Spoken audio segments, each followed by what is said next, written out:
प्यारे बच्चों good evening. मैं जिहड़ा है 6वीं तो 12वीं तक मैथ शुरू कराया वा सैंपल पेपर तुहाडे ਉਹ पेपर असी हले पार्ट 1 कर रहे मैं सारे का तो हौली हौली मैं करा रहा ताकि तुहानूं समझ आए वै ठीक है। तो मैं जवाहर नवोदय विद्यालय वालों का भी पाता हुंदा आर्मी वालों का भी पाता हुंदा तुसीं अपने बागमां नूं जिहड़ा है दस देना। अज असी +2 का जिहड़ा है मैथ का पहले 16 क्वेश्चन फस्ट पार्ट के वो लैके आया मैं इन्हां नाल मैं तुहानूं कल्ले क्वेश्चन नहीं कराऊंगा उन्हां बारे सारी जानकारी भी कोशिश करूंगा साझी करन दी ताकि तुसीं होर क्वेश्चन भी वो कर सको। मैं कल्ला क्वेश्चन नहीं हल करना उहदे नाल तुहानूं लिंक दसूंगा मतलब होर किहड़े-किहड़े क्वेश्चन उस टाइप के आ सकते यानी कि जे तुसीं एक पेपर मेरा कर लिया तो लगभग तुहाडे 4-5 पेपर हो जाने ठीक है। चलो शुरू करते हैं। क्वेश्चन नंबर 1 है जिहड़ा साडा इहदे जिहड़े विचों पार्ट 16 होंदे पहला पार्ट है साडा इफ आ देखो क्या लिखा एफ आर टू आर इसका क्या मतलब है भी कोई फंक्शन है आर तो आर तक ठीक है वो है साडे कोल दिता वा ये किदां दा कहंदा फंक्शन है 1 1 है कि ऑन टू है कि 1 1 है ऑन टू इकट्ठा ही है कि कुछ भी ना है। हुण बच्चों जिहड़ा मैं 4 लिखे हुए ना तुहानूं इहदे बारे जानकारी भी होनी चाहिए कुछ ठीक है। ये टॉपिक के बच्चे थोड़े डरते हैं ध्यान नाल सुनो। साडे कोल बच्चों पहला सैट होंदे सैट की असी फिर कार्टीजन प्रोडक्ट करते कार्टीजन प्रोडक्ट फिर बच्चों असी कार्टीजन प्रोडक्ट तो बाद रिलेशन लेंदे फिर रिलेशन तो फंक्शन बनते ये सीरीज है बनी हुई है। पहला सैट सैट तो बाद असी कार्टीजन प्रोडक्ट करते फिर रिलेशन लेंदे रिलेशन विचों ही एक स्पैशल किस्म जी फंक्शन है। क्या फंक्शन है मैं तुहानूं एक डायग्राम नाल समझाना भी मान लो मेरे को इधर 1 2 3 एलीमेंट है इधर है मान लो ए बी सी डी कुछ भी ठीक आ चीज है। हुण जे एनू असी जिहड़ा है बच्चों पहला सैट कहंदे जिस असी फंक्शन जिहड़ा लेना ना मैपिंग करनी होवे असी ठीक है। हुण ए जिहड़ा है आ इहदे नाल रिलेटेड है 2 जिहड़ा है बी नाल रिलेटेड है 3 मान लो डी नाल रिलेटेड है। कहने का मतलब हरेक बंदा एक एक बंदे नाल रिलेटेड है चाहे इदा होवे ये 1 1 फंक्शन हो गया क्योंकि एक बंदा एक नाल रिलेटेड है ठीक है। ऐदा भी हो सकता ठीक है देखो ऐदा भी बच्चों हो सकता ध्यान नाल सुनो ये भी 1 1 है किदां भुलेखा नहीं खाना सुनो। मैं क्या कहा भी एवरी एलीमेंट ऑफ डोमेन इनू डोमेन कहंदे इनू रेंज कहंदे ठीक है। Every element of domain attached with only 1 element ठीक है यानी कि इहदी यूनीक इमेज होंदी इन्हां दी आह फोटो है इमेज इधर ये कौन है फिर इमेज तो पहला वो प्री इमेज होगी ठीक है। मतलब every element of x have unique image in y ये बंदा इहदे कोल आ गया ये बंदा भी इहदे कोल आ गया पर देखो ये तां एक कोले गया ये भी एक कोल गया इहदे कोल 2 आ गए कोई गल नहीं। साडा रूल क्या है भी इन्हां आ सारे बंदे एक जने ते प्रसाद लैण ठीक है समझ गए ना तुसीं गल। आ बंदा पाठी है वंडणे वाला इन्हें भी तो प्रसाद ले लिया इन्हें भी तो ले लिया मतलब लिया तो एक बार ही है ना प्रसाद 2 बार तो नहीं लिया भी हुण एक 2 इधर तो नहीं आया इधर भी प्रसाद ले लिया उन्हें क्लीयर है गल। हुण सुनो ये फंक्शन हो गया ये 1 1 फंक्शन हो गया क्योंकि हाले इहदे च थोड़े जे एलीमेंट बचदे है जे इधर कुछ ना कुछ बचदा होवे तां इहनूं असीं 1 1 ही कहंदे और एक नाल एक रिलेटेड होवे ठीक है। अच्छा जेकर बच्चों एक होर अखर होवे साडे कोल ते आ सारे अटैच होण ठीक है कहने का मतलब 3 4 नाल है ते 3 डी नाल है 4 सी नाल हो जावे। हुण इह बच्चों 1 1 तां हैगा ही है पर हुण इह ऑन टू भी हो गया क्योंकि इधर कोई भी बचिया नहीं है खाली इधर कोई भी जिहड़ा खाली नहीं बचिया जे कोई होर एलीमेंट इत्थे बचिया होंदा मान लो इत्थे एफ लिख दवां या ई लिख दवां हुण इस टाइम 1 1 हैगा है ऑन टू नहीं है 1 1 दा नाम तो ही पता लगदा भी एक एक नाल अटैच है वो 1 1 हो गया। जे सारे इहदे अंगेज है all element of Y should be engaged मतलब बिजी होने चाहिए हो मेरा ख्याल समझ आ गई होनी तुहानूं। हुण आ जाओ तुसीं अपने सवाल पर ठीक है मैं जिन्ना जानकारी देंदे क्योंकि डिटेल वीडियो बन सकती दोबारा चलो जिन्ना मैं तुहानूं दस्सना सुनो 3x घटा 5 कोई फंक्शन है रियल नंबर आर मतलब कहता रियल रियल ਤੁਹਾਨੂੰ ਪਤਾ क्या ਹੁੰਦੇ जिन्ने भी दुनिया च नंबर आ सारे रियल ही होंगे सिर्फ कंपलैक्स नंबर ਨੂੰ ਛੱਡ ਕੇ माइनस दे प्लस दे zero under root fraction rational सारे ही रियल नंबर होंगे ਹੁਣ ਹੋ ਗਿਆ ਕਹਿੰਦਾ ਵੀ ਪਹਿਲੀ ਤਾਂ ਗੱਲ ਤੁਹਾਨੂੰ ਪਤਾ ਲੱਗਣਾ ਚਾਹੀਦਾ ਵੀ ਆਹ ਚੀਜ਼ ਆ ਸਾਡੇ ਕੋਲ ਫੰਕਸ਼ਨ ਜੇ ਮੈਂ ਹੁਣ ਇੱਥੇ x ਦੀ ਜਗ੍ਹਾ 1 ਭਰ ਦਵਾਂ ਤਾਂ ਇਹਦਾ ਮੁੱਲ ਕਿੰਨਾ ਆਣਾ ਠੀਕ ਹੈ ਇੱਥੇ ਮੈਂ ਜੇ 1 ਭਰ ਦਵਾਂ ਤਾਂ ਇਹਦਾ ਮੁੱਲ ਕਿੰਨਾ ਆ ਗਿਆ ਕੁਛ ਨਾ ਕੁਛ ਆ ਜਾਣਾ ਮੁੱਲ ਹੀ ਦਾ 0 ਭਰ ਦਵਾਂ ਤਾਂ ਵੀ ਆ ਜਾਣਾ मतलब जेड़े असी वैल्यू भरनी वो साडे कोल रियल नंबर है इन्ने सारे पे रियल नंबर बहुत है वो जद असी इत्थे भरने तो आंसर क्या आना आंसर भी रियल है ना जेड़ा इहदा आंसर आना कुछ भी आऊगा 3 5 7 2 3 कुछ भी आवे वो क्या होना बच्चों रियल होना इहदा मतलब जे असी रियल नंबर जेड़ा है असी भरीए तो रियल नंबर आ रहा ठीक है ਹੁਣ ਜਿਹੜੀ ਗੱਲ ਇਹ ਹੈ ਵੀ ਅਸੀਂ ਇਹ ਕਹਿਣਾ ਇਹਨੂੰ ਵੀ ਦੱਸੋ ਇਹ 1 1 ਹੈ ਕਿ 2 ਮਤਲਬ ਇੱਧਰ ਵੀ ਰੀਅਲ ਨੰਬਰ ਹੈ ਇੱਧਰ ਵੀ ਰੀਅਲ ਨੰਬਰ ਹੈ ਠੀਕ ਹੈ ਕਹਿਣ ਦਾ ਮਤਲਬ ਇਹ ਹੋਇਆ ਵੀ ਦੋਹਾਂ ਡੋਮੇਨ ਵੀ ਸਾਰੇ ਰੀਅਲ ਨੰਬਰ ਹੋ ਗਏ ਰੇਂਜ ਵੀ ਸਾਰੇ ਰੀਅਲ ਨੰਬਰ ਹੋ ਗਏ ਠੀਕ ਹੈ ਜਾਨੀ ਕਿ ਹਰੇਕ ਬੰਦਾ ਇੱਕ ਬੰਦੇ ਨਾਲ ਅਟੈਚ ਹੈਗਾ ਹੀ ਹੈ ਠੀਕ ਹੈ ਜਿੱਦਾਂ ਹੁਣ ਇੱਥੇ ਮੈਂ x ਦੀ ਜਗ੍ਹਾ ਕਿਆ ਭਰਦਾ ਬੱਚੋ ਇੱਕ ਭਰ ਦਿੰਦੇ ਆ ਠੀਕ ਹੈ ਉਹਦਾ ਵੈਸੇ ਹੀ ਤਾਂ ਨਾ ਇੱਕ ਸੌਖਾ ਢੰਗ ਉਹਦਾ ਤੁਹਾਨੂੰ ਦੇਖਣ ਦਾ ਉਹ जे तुम इतना गल नहीं समझ आई वो सुन लो ठीक है 1 1 वास्ते असं क्या देखते होंगे असं क्या करना होंगे जो फंक्शन है ना इनू f1 x1 ले लो नाले fx2 ले लो ठीक है ਇਹਦਾ क्या मतलब होया भई अपने को कोई पॉइंट ले ले असी x दे जे मैं ਇਹਦੇ ਵਿੱਚ ਹੁਣ ਭਰਾਂ 3x1 5 क्योंकि मैं कीमत तो बहुत है रियल नंबर च ठीक है ਹੁਣ ਇੱਧਰ क्या होगा 3x2 5 ठीक है ਹੁਣ 5 5 ਦਾ ਦੋਵੇਂ ਪਾਸੇ ਕੱਟ ਗਏ क्या रहेगा ਕੱਟ दो 3x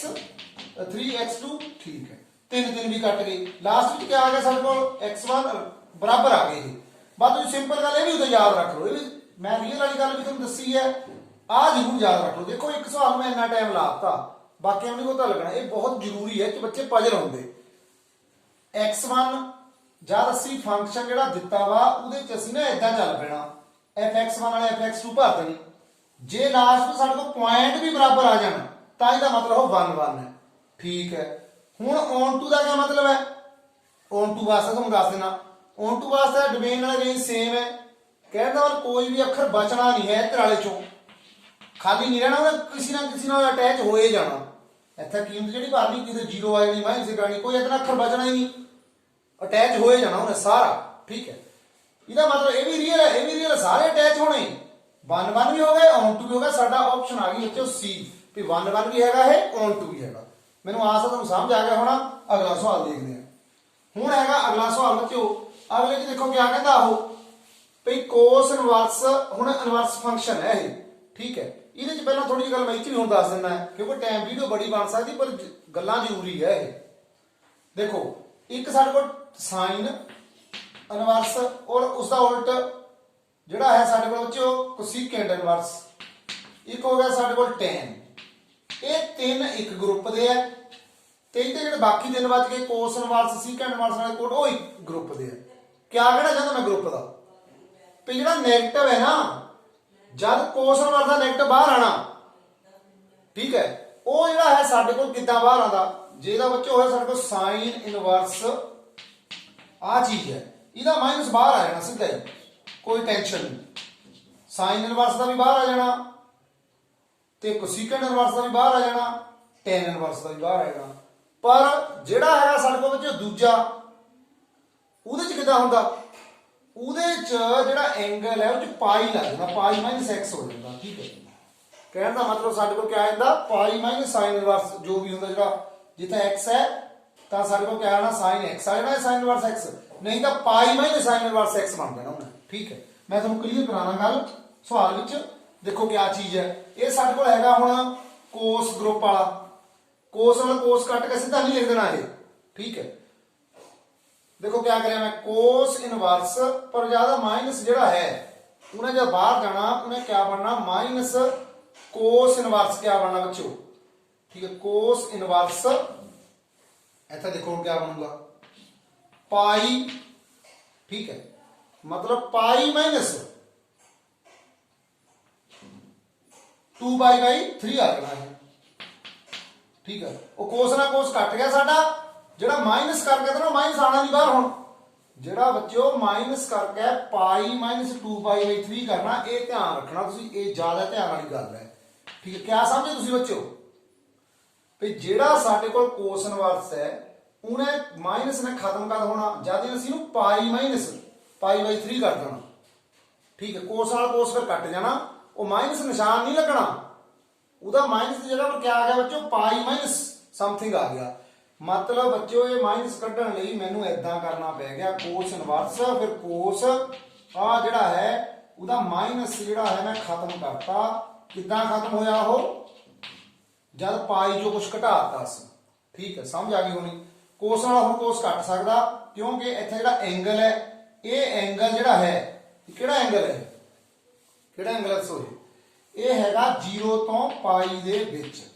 ਇਹ ਵੀ ਧਿਆਨ ਰੱਖਣਾ ਦਾ, ਕਿਸੇ ਹੋਰ ਸਵਾਲ 'ਚ ਮੈਂ ਸਮਝਾਉਂਗਾ ਵੀ 0 ਤੋਂ π ਦੇ ਵਿੱਚ ਹੋਵੇ ਜੇ ਕੋਸ ਦੀ ਗੱਲ ਕਰੀ ਹੋਵੇ। ਜੇ ਸਾਈਨ ਦੀ ਗੱਲ ਕਰੀ ਹੋਵੇ ਬੱਚਿਓ ਫਿਰ -π/2 ਤੋਂ ਲੈ ਕੇ π/2 ਤੱਕ ਇਹ ਪਛਾਣ ਰੱਖਣੀ ਹੈ। ਠੀਕ ਹੈ, ਇਹ ਵੀ ਹੈਗਾ ਰੇਂਜ ਜਿਹਨੂੰ ਅਸੀਂ ਕਹਿੰਦੇ, ਤੁਹਾਨੂੰ ਮੈਂ ਬਾਅਦ ਚੋਂ ਰੇਂਜ ਵਾਲੀ ਗੱਲ, ਰੇਂਜ ਔਰ ਡੋਮੇਨ ਵੀ ਤੁਹਾਨੂੰ ਪਤਾ ਹੋਣਾ ਚਾਹੀਦਾ। ਹੁਣ ਇਹ ਤੁਸੀਂ ਦੇਖ ਲੈਣਾ ਵੀ π ਤੋਂ ਜਦ ਕੱਢਣਾ ਸੀ 3 ਚੋਂ 2 ਕੱਢੇ ਕਿੰਨੇ ਹੋ ਗਏ, ਆ ਗਿਆ ਸਾਡੇ ਕੋਲ π/3। ਇਹਦੀ π/3 ਆਣਾ ਇਹਦਾ ਆਨਸਰ। ਠੀਕ ਹੈ, ਤੇ ਗੱਲਾਂ ਜਿਹੜੀਆਂ ਤੁਹਾਨੂੰ ਮੈਂ ਜਿੰਨੀਆਂ ਦੱਸਣੀ ਤੇ ਦੱਸਤੀਆਂ। ਠੀਕ ਹੈ, ਅਗਲੀ ਗੱਲ ਹੁਣ ਬੱਚੇ ਜਿਹੜਾ ਅਗਲਾ ਸਵਾਲ ਹੈ ਸਾਡਾ, ਅਗਲੇ ਸਵਾਲ ਤੇ ਦੇਖੋ ਰਿਲੇਸ਼ਨ ਕਿਆ ਆ ਦਿੱਤਾ ਵਾ ਸਾਨੂੰ 1 ਆ ਹੈਗਾ ਸਾਡੇ ਕੋਲ ਸੈੱਟ ਕੋਈ, ਇਹਦਾ ਰਿਲੇਸ਼ਨ A to A ਦਿੱਤਾ ਵਾ ਵੀ A ਦਾ A ਨਾਲ ਰਿਲੇਸ਼ਨ ਹੈ, A ਕ੍ਰੋਸ, ਉਹਦਾ ਮਤਲਬ ਕਹਿੰਦਾ A the relation in A ਦਾ ਮਤਲਬ ਕਹਿੰਦਾ ਵੀ A ਦਾ A ਨਾਲ ਰਿਲੇਸ਼ਨ। ਠੀਕ ਹੈ, ਦੇਖੋ 1 1 1 2 2 1 2, ਜੇ ਇਹਨਾਂ ਸਾਰਿਆਂ ਦੇ ਇਨਵਰਸ ਜਿਹੜੇ ਹੈ ਉਲਟ ਵੀ ਹੈ ਜਿਹੜੇ ਮੌਜੂਦ ਹੋਣ, ਜਿੱਦਾਂ 1 1 ਹੈਗਾ, ਰਿਫਲੈਕਸਿਵ ਕਿਹਨੂੰ ਕਹਿੰਦੇ ਸੀ, ਰਿਫਲੈਕਸਿਵ ਦਾ ਮਤਲਬ ਹੁੰਦਾ ਸਾਡੀ ਸ਼ਕਲ ਦਿਖਣੀ ਸਾਹਮਣੇ ਸ਼ੀਸ਼ੇ 'ਚ। ਠੀਕ ਹੈ, ਜਿਹੜਾ 1 1 ਆ ਵੀ ਉਹੀ ਇਹਨੂੰ ਅਸੀਂ ਦੇਖੋ A ਇਹਨੂੰ ਅਸੀਂ ਰਿਫਲੈਕਸਿਵ ਕਹਿੰਦੇ। 1 1 ਵੀ ਹੈਗਾ ਇੱਥੇ, 2 2 ਵੀ ਹੈਗਾ। ਠੀਕ ਹੈ, ਰਿਫਲੈਕਸਿਵ ਤਾਂ ਇਹ ਹੈਗਾ ਹੀ ਹੈ। ਅਗਲੀ ਗੱਲ ਸਿਮੈਟ੍ਰਿਕ ਕਿਆ ਹੁੰਦਾ ਵੀ ਜੇ A B ਹੋਵੇ ਤਾਂ ਉੱਥੇ B ਨਾਲੇ A ਵੀ ਹੋਣਾ ਚਾਹੀਦਾ, ਉਲਟ ਵੀ। ਠੀਕ ਹੈ, ਦੇਖ ਲੈਂਦੇ ਆ 1 1 ਹੈਗਾ, ਇਹਦਾ ਉਲਟ ਵੀ 1 1 ਹੈਗਾ, 2 2 ਹੈਗਾ, ਇਹਦਾ ਉਲਟ ਵੀ 2 2 ਹੈਗਾ, 1 2 ਹੈਗਾ, ਇਹਦਾ ਉਲਟ 2 1 ਵੀ ਹੈਗਾ, ਇਹਦਾ ਮਤਲਬ ਸਿਮੈਟ੍ਰਿਕ ਵੀ ਹੈਗਾ ਇਹ। ਠੀਕ ਹੈ, ਟ੍ਰਾਂਸਟਿਵ ਕਿਆ ਹੁੰਦਾ ਬੱਚਿਓ, ਟ੍ਰਾਂਸਟਿਵ ਹੁੰਦਾ ਵੀ ਜੇ 1 2 ਹੋਵੇ, ਮੰਨ ਲਓ 2 1 ਤਾਂ ਹੈ ਨਹੀਂ ਤਾਂ 2 3 ਹੋਵੇ ਤਾਂ 1 3 ਹੋਣਾ ਚਾਹੀਦਾ। 1 2 ਹੋਵੇ 2 3 ਵੀ ਹੋਵੇ ਤਾਂ 1 3 ਵੀ ਹੋਣਾ ਚਾਹੀਦਾ, ਫਿਰ ਉਹ ਟ੍ਰਾਂਸਟਿਵ ਹੈ। ਜੇ ਤਿੰਨੇ ਹੋ ਜਾਣ ਤਾਂ ਕਿਆ ਹੋ ਜਾਂਦਾ ਬੱਚਿਓ, ਇਕੁਇਵੈਲੈਂਸ। ਦੇਖਦੇ ਹਾਂ ਹੁਣ 1 1 ਹੈਗਾ ਹੈ, 1 ਤੋਂ ਸ਼ੁਰੂ ਹੋਣ ਵਾਲਾ 1 2 ਵੀ ਹੈਗਾ ਹੈ, ਫਿਰ 1 2 ਵੀ ਹੈਗਾ। ਦੇਖੋ 1 1 ਹੈਗਾ, ਠੀਕ ਹੈ, 1 ਤੇ ਖਤਮ ਹੋਇਆ, 1 ਤੇ ਸ਼ੁਰੂ ਹੋਣ ਵਾਲਾ ਵੀ ਹੈਗਾ 1 2, ਫਿਰ ਇਹਦਾ ਪਹਿਲਾ ਨਾਲੇ ਦੂਆ 1 2 ਵੀ ਹੈਗੀ ਹੈ, ਇਹੀ ਆਪ। ਇਦਾਂ ਹੀ 2 2 ਹੈਗਾ, 2 ਤੇ ਸ਼ੁਰੂ ਹੋਣ ਵਾਲਾ 2 1 ਵੀ ਹੈਗਾ,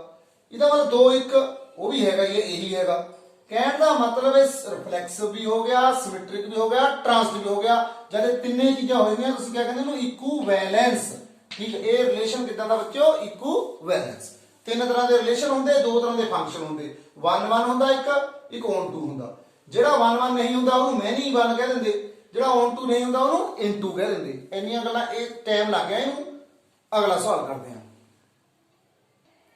ਹੁਣ ਬੱਚਿਓ, ਇਹ ਤੇ ਬਹੁਤ ਟਾਈਮ ਨਹੀਂ ਲੈਣਾ। ਆ ਸੈਟ ਹੈ, ਮਤਲਬ ਸਾਡੇ ਕੋਲ ਮੈਟ੍ਰਿਕਸ ਹੈ, ਆ ਵੀ ਮੈਟ੍ਰਿਕਸ ਹੈ। ਦੋ ਮੈਟ੍ਰਿਕਸ ਬਰਾਬਰ ਕਰ ਹੁੰਦੇ ਜਾਂ ਉਹਦਾ ਹਰੇਕ ਐਲੀਮੈਂਟ ਬਰਾਬਰ ਹੁੰਦਾ। ਜਿਹਦਾ 1 1 ਦੇ ਬਰਾਬਰ ਹੈ, 4 4 ਦੇ ਬਰਾਬਰ ਹੈ, -3 3 ਦੇ ਬਰਾਬਰ ਹੈ। ਇਹਦਾ ਮਤਲਬ -x ਕਦ ਬਰਾਬਰ ਹੋਈ,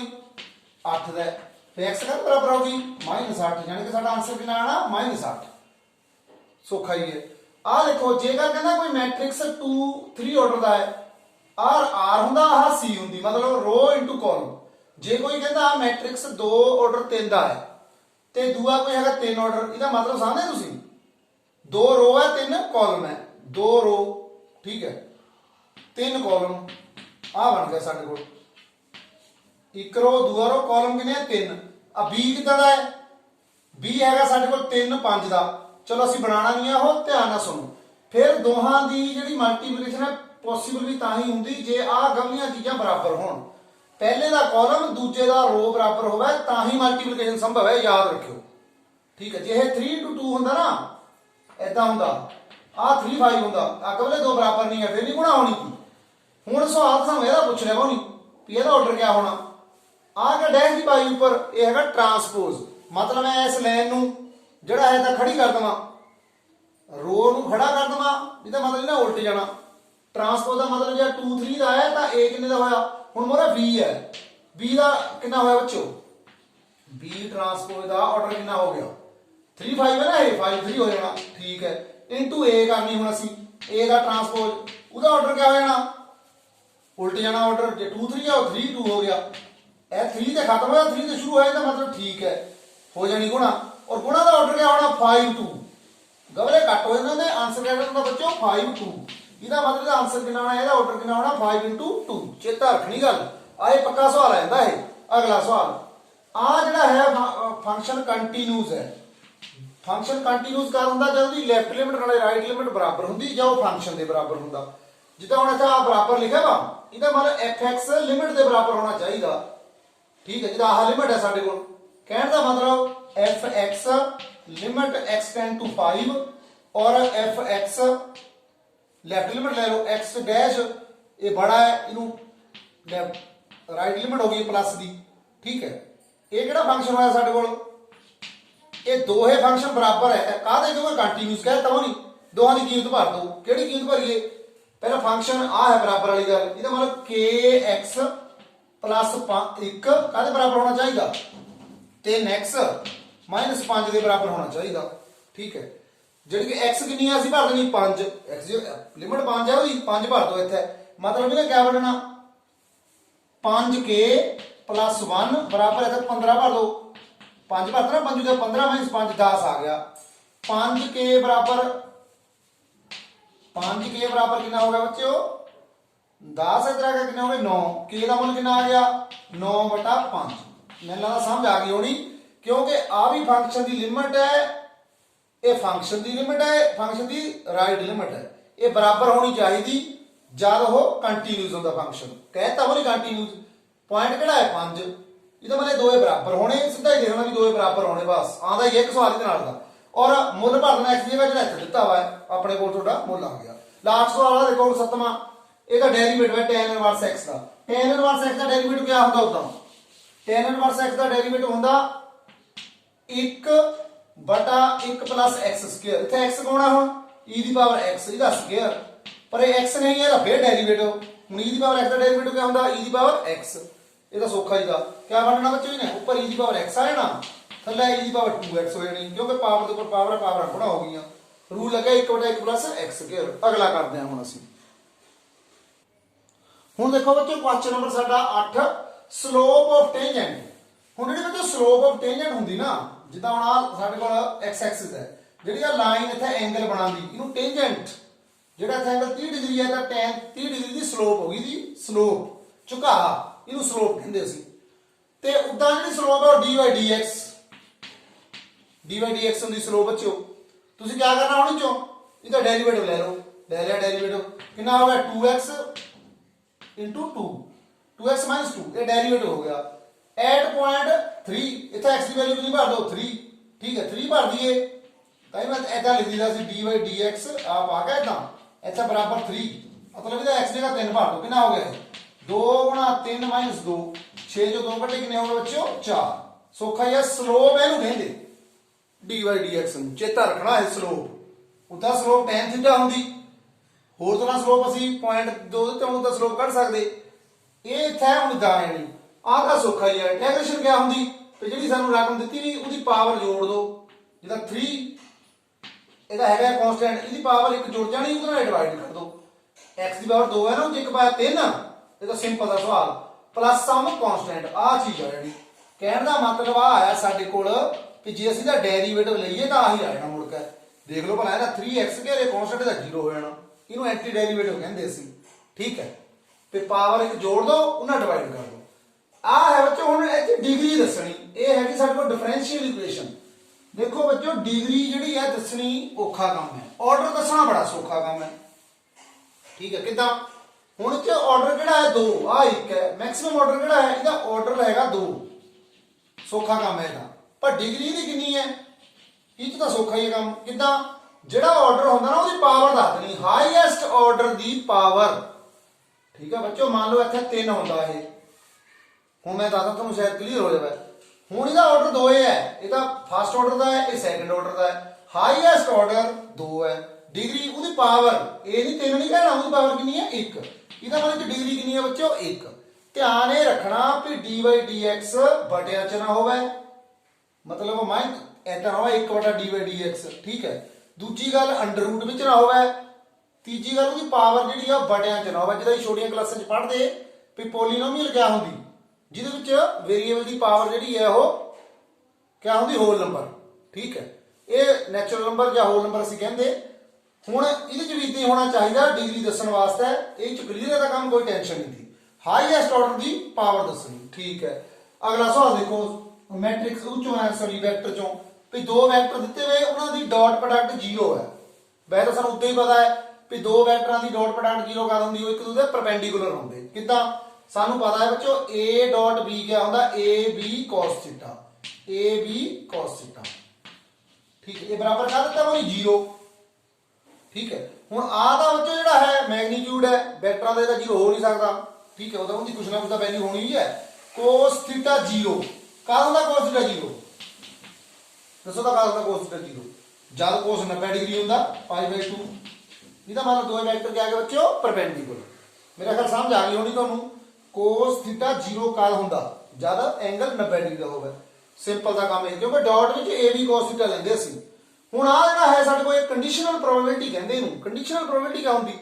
ਭਈ ਆਹ ਕੰਮ ਹੋ ਚੁੱਕਿਆ ਵਾ ਹੁਣ ਤੁਸੀਂ ਇਹਦਾ ਦੱਸੋ ਠੀਕ ਹੈ ਵੀ ਬੰਦਾ ਬਿਮਾਰ ਹੋ ਚੁੱਕਿਆ ਵਾ ਹੁਣ ਉਹਨੂੰ ਕਿਹੜੀ ਦਵਾਈ ਨਾਲ ਠੀਕ ਕਰੀਏ ਇੱਕ ਤਾਂ ਬੰਦੇ ਦੇ ਬਿਮਾਰ ਹੋਣ ਦੀ ਸੰਭਾਵਨਾ ਇੱਕ ਵੀ ਬੰਦਾ ਬਿਮਾਰ ਹੋ ਗਿਆ ਵਾ ਠੀਕ ਹੈ ਉਹਨੂੰ ਦਵਾਈ ਕਿਹੜੀ ਦਈਏ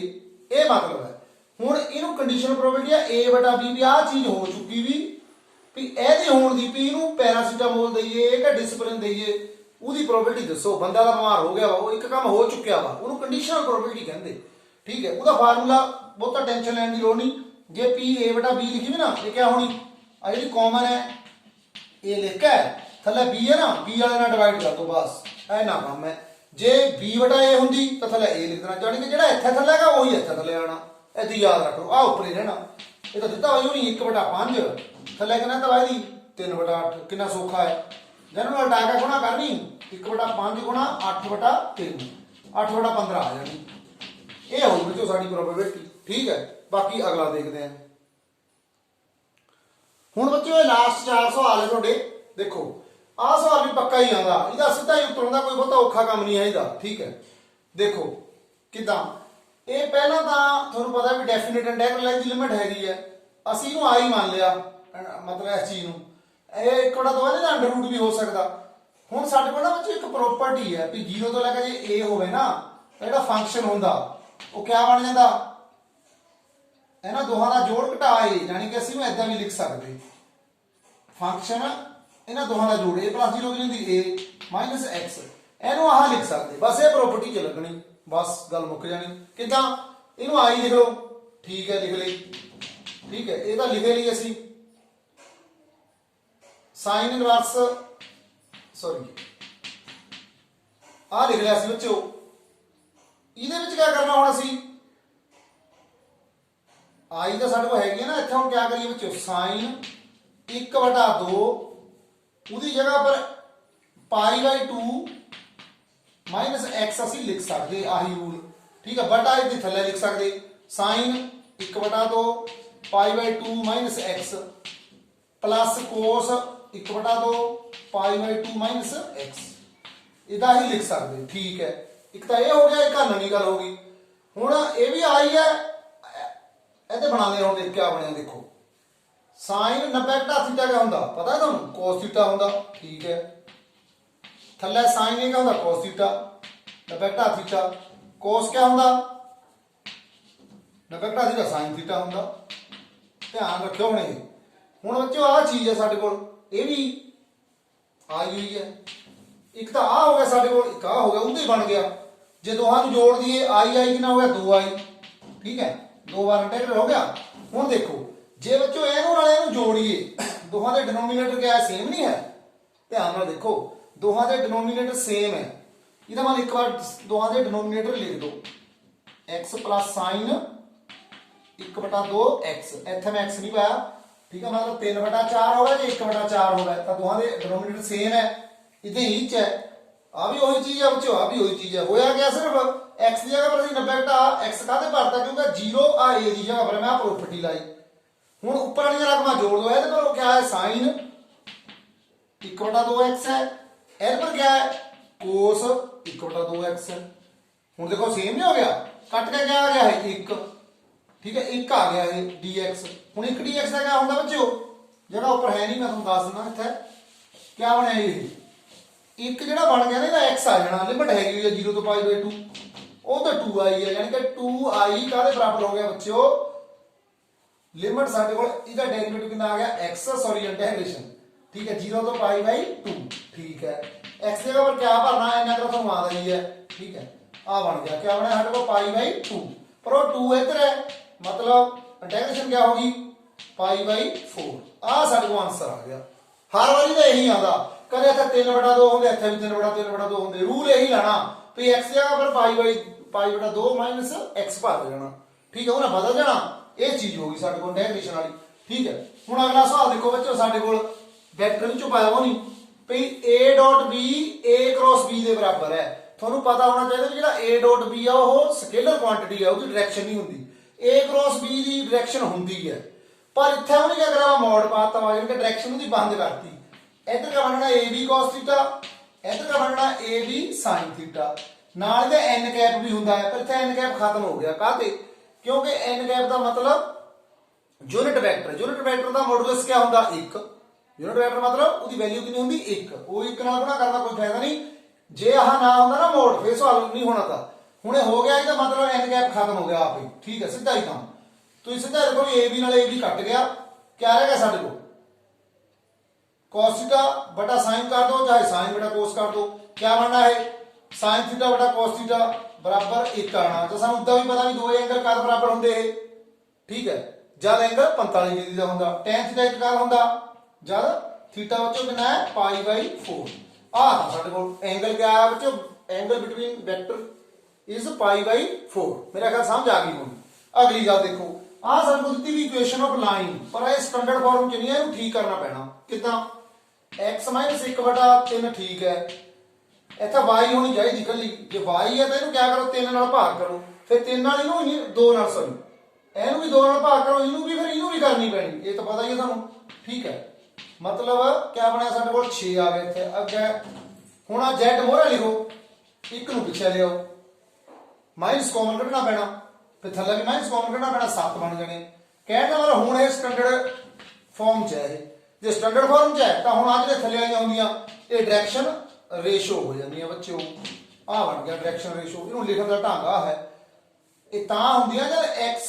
समथिंग y समथिंग z, ठीक है, इन्हों -3 ਅਸੀਂ लिख सकते, वो बाद की गल है डायरेक्शन रेशो हो गई साडे कोल 3 6 एंड 7,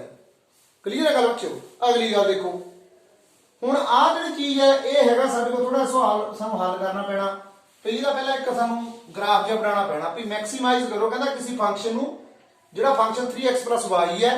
आगे लिखा x + y बराबर 4 ले लो, एक बार x 0 ले लो तो y का मान कितना आना 4, एक बार y 0 ले लो तो x का मान कितना आना 4, ਇਹਦਾ मतलब 0 4 वाले 4 0 पॉइंट बना लो, बना लेते हैं 1 2 3 4 1 2 3 4, ठीक है, आ बन गया हट दो,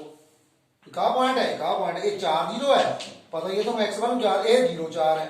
कोई टेंशन वाली गल नहीं, x बड़ी है 0 तो y मतलब ਇਹ ਤੇ ਉੱਪਰ ਇਹ ਤੇ ਇੱਧਰ ਜਾਣ ਕੇ ਆ ਏਰੀਆ ਹੋ ਗਿਆ ਸਾਡਾ ਜਿਹਦੀ ਅਸੀਂ ਗੱਲ ਕਰਦੇ, ਇਸ ਏਰੀਏ ਦੇ ਬਾਉਂਡਰ ਪੁਆਇੰਟ ਕਿਹੜੇ, ਇੱਕ ਤਾਂ ਪੁਆਇੰਟ ਹੈ 0 0, ਇੱਕ ਆ ਪੁਆਇੰਟ ਹੈ 4 0, ਇੱਕ ਆ 0 4, ਇੱਥੇ ਵਾਰੀ ਭਰ ਕੇ ਦੇਖ ਲਓ ਕਿਹਦੇ ਨਾਲ ਮੈਕਸਿਮਮ ਹੈ ਵੈਲਿਊ ਜਾਂ ਕਿਹਦੇ ਨਾਲ ਮਿਨੀਮਮ ਹੈ, ਜੋ ਪੁੱਛਿਆ ਦੱਸ ਦਿਓ। ਇੱਥੇ ਜੇ 0 0 ਭਰੀਏ 0 0, ਇਹਦਾ 0 ਹੋ ਜਾਣਾ, ਜੇ ਮੈਂ x ਵੀ 0 ਭਰਾਂ y 0 ਤਾਂ z 0 ਹੋ ਗਿਆ, ਠੀਕ ਹੈ, z ਦੀ ਕੀਮਤ 0 ਆ ਗਈ, ਫਿਰ ਮੈਂ ਭਰਿਆ 4 0, 4 3 12 0 ਤੇ 12 ਹੋ ਗਿਆ, 4 0 पर, फिर मैं मेरा 0 4 0 4 ਤੇ 4 ਹੋ ਗਿਆ, मतलब 3 वैल्यू आ गई। केड़ी है मैक्सिमम 12, ठीक है 12 होगी, केड़े पॉइंट पर है 4 0 पर, मिनिमम केड़ी है 0, मतलब आ साडा आंसर आ गया 12। मेरा ख्याल समझ आ गया होना, ਤੇ ਜੇ ਵਧੀਆ ਲੱਗਿਆ ਤਾਂ ਆਪਣੇ ਯਾਰਾਂ ਦੋਸਤਾਂ ਨੂੰ ਸ਼ੇਅਰ ਕਰ ਦਿਓ। ਮੈਂ ਹੁਣ ਅਗਲੀ ਵੀਡੀਓ ਲੈ ਕੇ ਫੇਰ ਆਉਂਗਾ, ਠੀਕ ਹੈ। ਮੈਨੂੰ ਆਸ ਹੈ ਕੁਛ ਨਾ ਕੁਛ ਤੁਹਾਨੂੰ ਇਹਦਾ ਫਾਇਦਾ ਹੋਊਗਾ। Thank you.